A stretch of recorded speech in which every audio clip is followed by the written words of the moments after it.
Not long after E3 2002 wraps up with a phenomenal showing for Doom, a leaked version of id's new project appears on the internet. We would get mail from people saying, I played the demo and it had all these problems. Whatever, it's not a demo, it was a stolen, leaked executable. The notorious sort of Doom 3 alpha wasn't really even an alpha at all. It was actually a build of the game that had been built up for E3 that I'm not exactly sure how it got out. People got a hold of that, and of course, it began to distribute over the internet. We'd obviously prefer that something like that never happen, but it doesn't really hurt us that much. It's a distraction when we have to worry about running damage control and spinning some of the issues in there. Today, we can look back on it, and as bad as it seemed at the time is that we've certainly been able to overcome. But I don't think that there's going to be anybody that got a hold of that for some reason that won't buy the game because they saw that. It's obviously too far away, too much has changed since then. id forges ahead, making advances in a new area. They took my baby.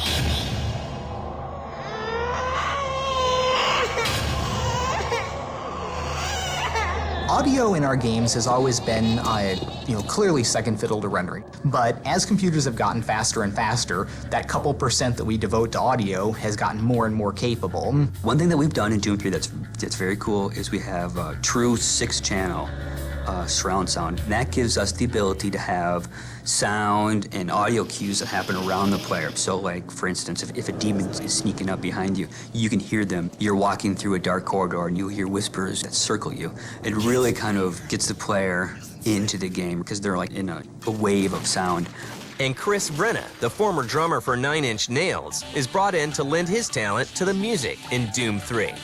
In Doom 3, the music is a little bit different than what we've done in previous titles. Usually, what we had is like a soundtrack that looped throughout the entire level or area that you're in.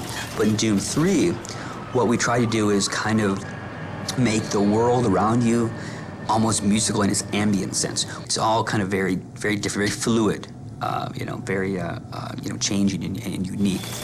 id's new game is also being developed for the Xbox.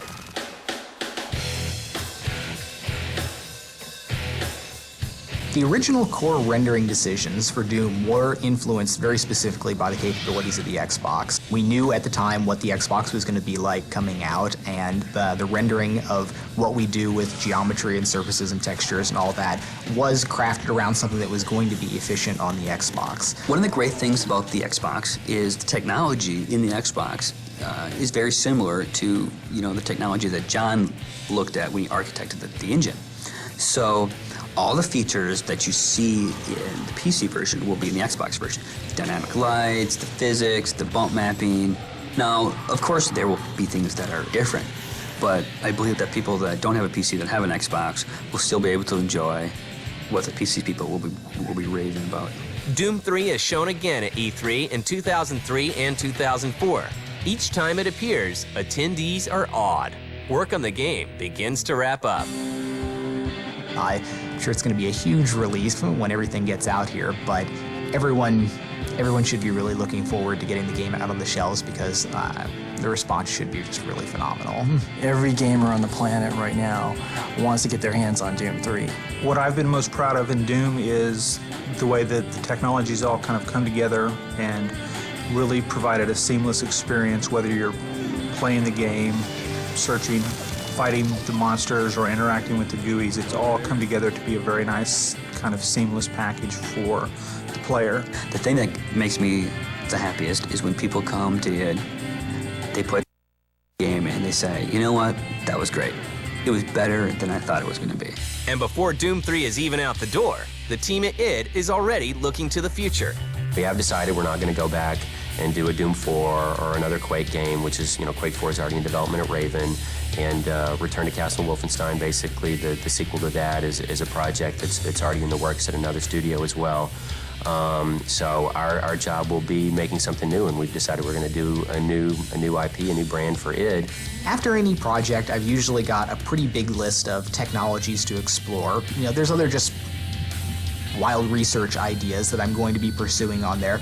The next project is actually already in the works. We have some rough ideas, We started on some very simple concept art. We are a small team. We make games to stay in business, and that's what we need to do. So we will start on the next title relatively quickly. I think 20 years from now, we're going to look back at id as being a fundamental source for all that is great about interactive entertainment, and that there's going to be no way that there's not an id chapter when they get around to writing the history of interactive entertainment.